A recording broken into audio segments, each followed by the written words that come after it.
Today, we're going to build a Separatist supply ship using 4 LEGO pieces. These are all the pieces you are going to need. In the description of this video, I left the piece names, count, and design IDs.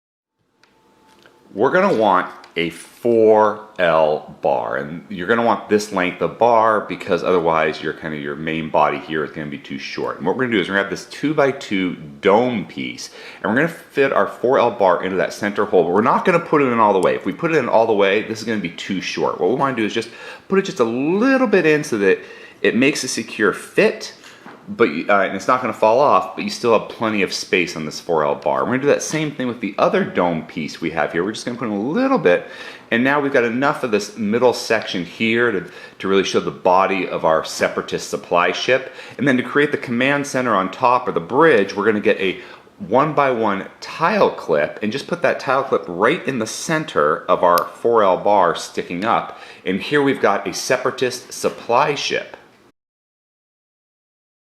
If you enjoyed this video, please subscribe or check out some of our other videos. Until next time, let's keep building together.